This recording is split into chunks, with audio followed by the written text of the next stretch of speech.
Imagínate estar de pie en una tumba antigua 4000 años después de que su último ocupante diera su último suspiro. La máscara mortuoria dorada brilla bajo tu linterna, ocultando secretos que horrorizarían a sus creadores. Extiendes la mano para tocar los envoltorios de un faraón adolescente y de repente comprendes una terrible verdad. Este niño no murió por enfermedad o accidente. Murió porque sus padres eran hermano y hermana. Sus abuelos eran hermano y hermana.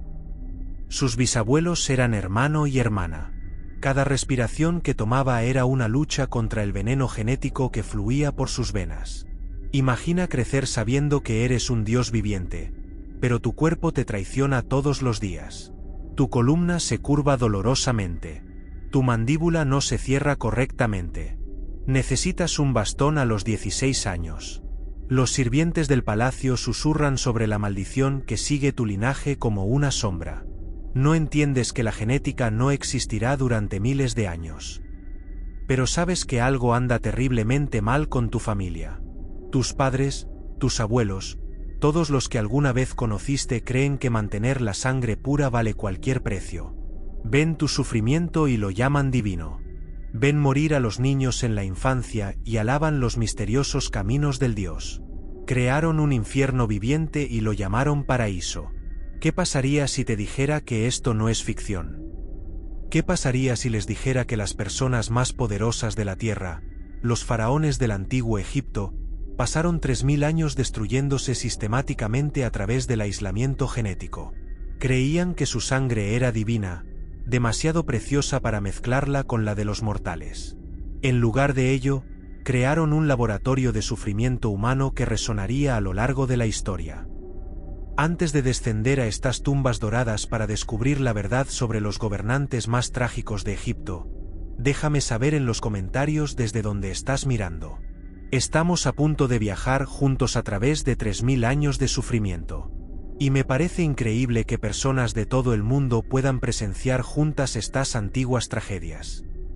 Para entender cómo las personas más poderosas de la Tierra se convirtieron en víctimas de su propia destrucción, debemos remontarnos al comienzo de la civilización egipcia. Los faraones no se propusieron destruirse a sí mismos. Creían que estaban preservando algo sagrado. Creían que su sangre era diferente, divina, un regalo de los mismos dioses que nunca debía contaminarse mezclándose con linajes mortales. Imaginémonos al primer faraón que decidió que su hermana era la única mujer digna de su cama.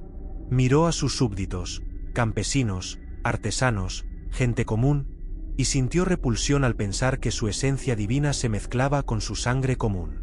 Sus sacerdotes asintieron con aprobación. Sus asesores calcularon las ventajas políticas. Nadie consideró el precio que pagarían sus hijos. En aquel momento la lógica parecía perfecta. Los faraones no eran solo reyes. Eran dioses vivientes, la encarnación terrenal de Horus, descendientes divinos del propio Ra. ¿Cómo podría un dios casarse con una mortal? ¿Cómo podría la sangre divina diluirse con la debilidad humana? La respuesta para todos los sacerdotes y consejeros del palacio era obvia. Los dioses deben casarse con dioses. Los hermanos deben casarse con hermanas. La línea de sangre debe permanecer pura. Lo que comenzó como una convicción religiosa se convirtió en una obsesión cultural. Los hermanos de la realeza egipcia crecieron creyendo que casarse entre sí no solo era normal sino necesario. Les enseñaron que su linaje llevaba la esencia del propio Ra, que diluirlo con sangre extranjera enfurecería a los dioses y condenaría al reino. Generación tras generación, condenaron a sus propios hijos a sufrir por creencias que nunca cuestionaron. Cada matrimonio entre hermanos era como añadir veneno a un pozo. La primera generación puede mostrar solo problemas menores, tal vez una ligera irregularidad en la mandíbula o rasgos faciales inusuales. Los sacerdotes interpretarían esto como marcas del favor divino, prueba de que los dioses habían bendecido esta unión. Pero el daño genético se acumuló como sedimento en el Nilo, capa tras capa hasta que la base misma del linaje se volvió tóxica. Lo que comenzó como preservación divina se convirtió en destrucción sistemática, pero sucedió tan lentamente que nadie pudo ver el patrón. Un niño real nacido con un pie zambo. Una bendición de los dioses. Un príncipe que murió a los 20 años, llamado a casa para servir en el más allá. Una princesa que no podía tener hijos vivos. Elegido para propósitos espirituales superiores. Cada desastre genético fue reinterpretado como voluntad divina. Cada síntoma de endogamia transformado en evidencia del favor divino. Los egipcios eran brillantes. Construyeron pirámides que aún siguen en pie. Desarrollaron matemáticas que asombran a los eruditos modernos, crearon uno de los primeros lenguajes escritos del mundo, pero no pudieron ver lo que les estaba sucediendo a sus familias reales porque se negaron a mirar. Los médicos de la corte documentaron enfermedades extrañas y muertes prematuras, pero nunca las relacionaron con la causa obvia. Tenían todas las pruebas que necesitaban, repartidas en siglos de tumbas reales, pero sus creencias religiosas los cegaban a la verdad, que los miraba a la cara. La bomba de tiempo genética estaba sonando en cada guardería de palacio, en cada lecho nupcial real, en cada oración ofrecida por la continuidad del linaje divino. Lo que creían que preservaría su divinidad, al final probaría su humanidad de la manera más trágica posible. Y en ninguna parte fue esta tragedia más visible que en la familia real, que conmocionaría a Egipto hasta sus cimientos. En el abrasador calor del desierto del siglo XIV a.C., surgiría una dinastía que llevaría la endogamia real a su conclusión más extrema y más documentada. Esta es la historia de esa dinastía y comienza con una de las figuras más inquietantes de la historia egipcia. En el calor sofocante del año 1353 a.C., en un palacio con vistas al Nilo, nace un niño que crecerá hasta convertirse en uno de los faraones más controvertidos de la historia. Pero antes de que Akenatón se convierta en el rey hereje que abandona a los dioses de Egipto, es simplemente un niño atrapado en un cuerpo que traiciona sus reclamos divinos. Su cráneo es alargado y estirado como un caramelo. Sus caderas son anchas como las de una mujer. Su pecho desarrolla senos que ninguna cantidad de ropa real puede ocultar. El joven príncipe crece rodeado de sirvientes que apartan la mirada y de cortesanos que hablan con frases cuidadosamente medidas. Todo el mundo puede ver que algo anda mal con el futuro faraón, pero nadie se atreve a decir la verdad. Su reflejo en bronce pulido le muestra un rostro que no coincide con el de los reyes dioses de las pinturas de los templos. Su andar es torpe, su voz extraña. Los demás niños, si es que a los hijos del faraón se les puede llamar niños, lo miran con una mezcla de miedo y compasión. El palacio se convierte en un teatro de conversaciones susurradas y miradas desviadas. Los sirvientes aprenden a mirar más allá de sus proporciones inusuales. Los sacerdotes elaboran explicaciones elaboradas sobre por qué su futuro rey Dios luce tan diferente de las estatuas divinas que bordean los templos. Sus padres, producto de generaciones de matrimonios entre hermanos, ven las deformidades de sus hijos y se convencen de que son señales de un favor divino especial. Después de todo, los dioses trabajan de maneras misteriosas. Cuando el príncipe finalmente se convierte en faraón, hace algo sin precedentes. Él ordena a los artistas que retraten a la familia real de manera realista. Por primera vez en la historia egipcia, el arte real muestra cráneos alargados, vientres protuberantes y proporciones extrañas. Los historiadores lo llaman una revolución artística. Pero la verdad es más simple y más trágica. El joven rey está cansado de vivir una mentira. Si su cuerpo es un templo para los dioses, entonces los dioses deben verse exactamente como él. Las pinturas y esculturas de su reinado son inquietantes. Muestran una familia que parece casi extraterrestre. Cabezas alargadas, curvas femeninas en cuerpos masculinos, niños con las mismas proporciones inquietantes que sus padres. Los espectadores modernos a menudo asumen que se trata de elecciones estilísticas, interpretaciones artísticas. No lo son. Son documentación de un daño genético tan severo que ni siquiera la propaganda real pudo ocultarlo más. El faraón hereje se casa con Nefertiti y juntos tienen 6 hijas. Los registros judiciales dan cuenta de hijos que mueren en la infancia, pues sus pequeños cuerpos son incapaces de sobrevivir a la carga genética transmitida de generación en generación. Las hijas que viven muestran los mismos rasgos alargados, las mismas proporciones extrañas. Los artistas del palacio las pintan como bellezas divinas, pero los sirvientes susurran sobre las princesas que se esconden de la luz del sol y luchan con tareas sencillas. Tal vez la revolución religiosa de este rey, su abandono de los dioses tradicionales de Egipto para adorar a una sola deidad, nazca de la desesperación genética. Si los antiguos dioses han maldecido su linaje, tal vez un nuevo dios muestre misericordia. Traslada la capital de los ladrones a una nueva ciudad, Ammana. Abandonando siglos de tradición, se declara único intérprete de la voluntad divina. El único canal entre el dios 10 y la humanidad. Pero ni siquiera un nuevo dios puede arreglar genes que han sido envenenados durante generaciones. El traslado a un maná se convierte en un ejercicio de aislamiento real. La nueva capital se construye en el desierto, lejos de los centros de poder tradicionales de Egipto. La familia real vive en un espléndido aislamiento genético y produce arte que documenta sus deformidades mientras pretende representar la perfección divina. El faraón revolucionario muere joven, como la mayoría de los hombres de su familia. Su revolución religiosa muere con él, abandonada por sus sucesores desesperados por volver a las formas tradicionales. La nueva capital está desierta, sus edificios se derrumban bajo el sol del desierto. Su nombre está borrado de los monumentos, su memoria condenada por los mismos sacerdotes cuyos dioses había abandonado. Pero el daño genético continúa, transmitido como una maldición a la siguiente generación, a un niño que será aún más famoso por su trágica herencia. El hijo de este rey hereje no solo heredará un trono, sino un ADN tan dañado que cada uno de sus respiros será una lucha contra los errores genéticos acumulados de sus antepasados. El niño llega al mundo en el año 1341 a.C. ya portando la maldición de su padre.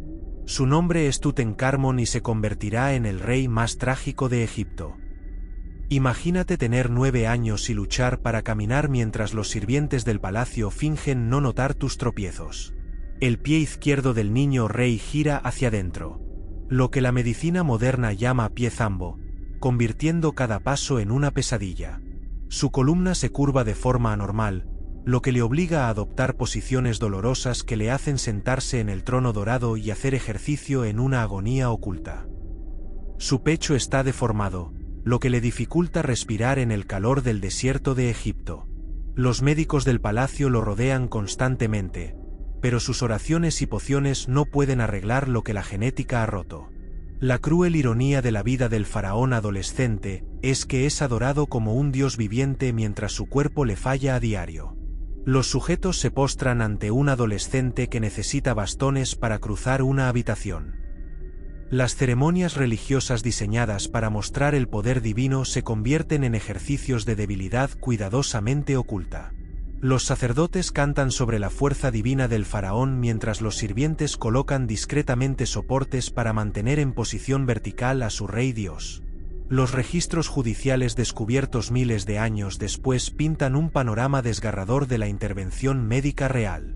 Más de 130 bastones fueron finalmente depositados en la tumba del joven gobernante. No son símbolos de autoridad divina, sino ayudas desesperadas para un cuerpo que apenas puede sostenerse. Algunos son simples bastones, otros son elaborados bastones dorados, pero todos sirven para el mismo propósito: ayudar a un rey dios lisiado a mantener la ilusión de perfección divina. El niño divino crece en un aislamiento dorado, rodeado de lujo, pero privado de una conexión humana genuina. A los demás niños se les mantiene alejados, en parte para protegerlo, en parte para ocultar su condición a miradas indiscretas. Su esposa, Ankaamun, también es su media hermana y lleva la misma carga genética que hace que su matrimonio no solo sea incestuoso, sino que prácticamente garantice que producirá descendencia dañada. Sus intentos de tener hijos terminan en abortos espontáneos y nacimientos de bebés muertos. Se encontraron pequeñas momias enterradas con ellos. Testigos silenciosos de la incompatibilidad genética. La tortura psicológica del trágico príncipe de Egipto no puede ser exagerada.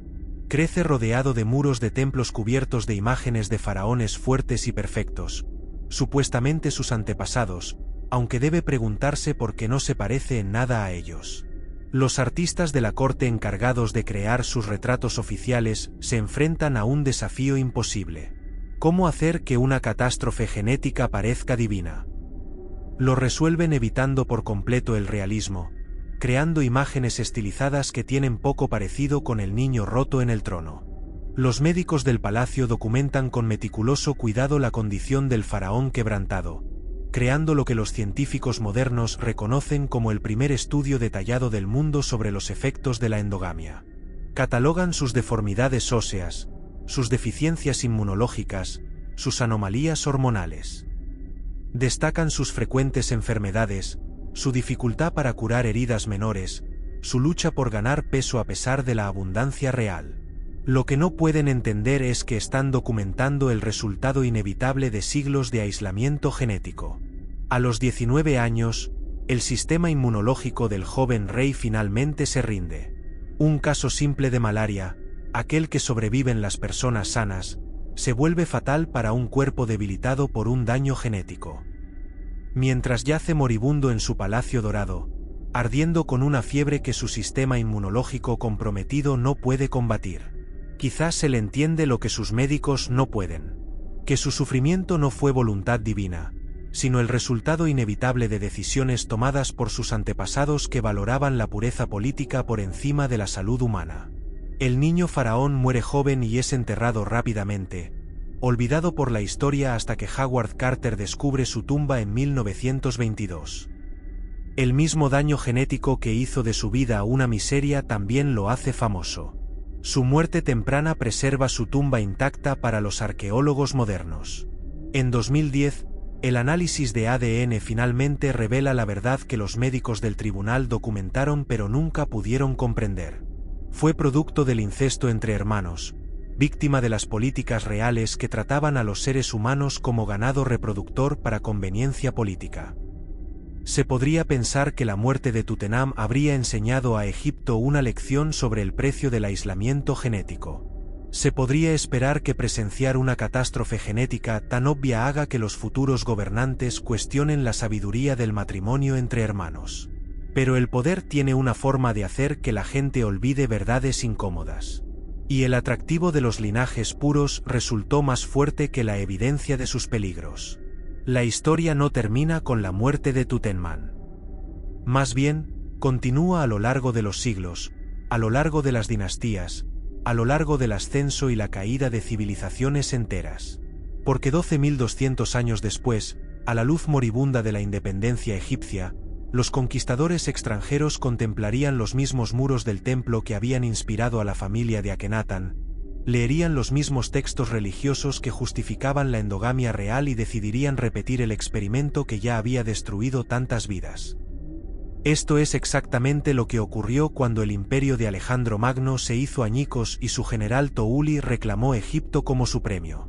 1200 años después de la trágica muerte de Tutankamón, Egipto cae ante Alejandro Magno, cuando Alejandro muere en el 323 a.C. Su general toma el trono y toma una decisión catastrófica. Rodeado de templos egipcios que representan faraones divinos casados con sus hermanas, el conquistador macedonio decide que este debe ser el secreto para mantener el poder. No entiende que está a punto de repetir el mayor error genético de Egipto. Los gobernantes extranjeros no son egipcios. Son griegos macedonios que se consideran superiores al pueblo que gobiernan. Pero también son políticos prácticos que entienden que los súbditos egipcios esperan que sus faraones sigan la tradición divina. Así, el fundador de la dinastía establece un sistema en el que los hermanos deben casarse con hermanas generación tras generación, creando lo que se convertirá en el experimento más concentrado de endogamia real en la historia de la humanidad. Imagínese las conversaciones palaciegas que debieron tener lugar a medida que cada generación de niños reales crecía conociendo su destino. Hermanos y hermanas criados juntos, jugando juntos cuando eran niños, y luego obligados a casarse cuando eran adolescentes. No se puede exagerar el horror psicológico de este sistema. El árbol genealógico se convierte en una escalera con los mismos nombres repitiéndose sin cesar. El fundador se casa con su hermana. Su hijo se casa con su hermana. Sus hijos repiten el ciclo sin variación. Cuando la dinastía termina, el linaje real se ha vuelto tan concentrado que los miembros de la familia son simultáneamente primos, hermanos, padres e hijos entre sí en una maraña imposible de relaciones genéticas. Cuando la legendaria reina nació en el año 69 a.C., el experimento ya había durado 250 años. Su árbol genealógico muestra el horrible resultado. Los mismos nombres aparecen una y otra vez mientras los hermanos se casan con sus hermanas en un ciclo interminable. El heredero real se casa con el heredero real. Sus hijos se casan entre sí generación tras generación, repitiendo el patrón que los macedonios aprendieron al estudiar las prácticas del antiguo Egipto. El mito del último faraón como una belleza deslumbrante es probablemente solo eso, un mito.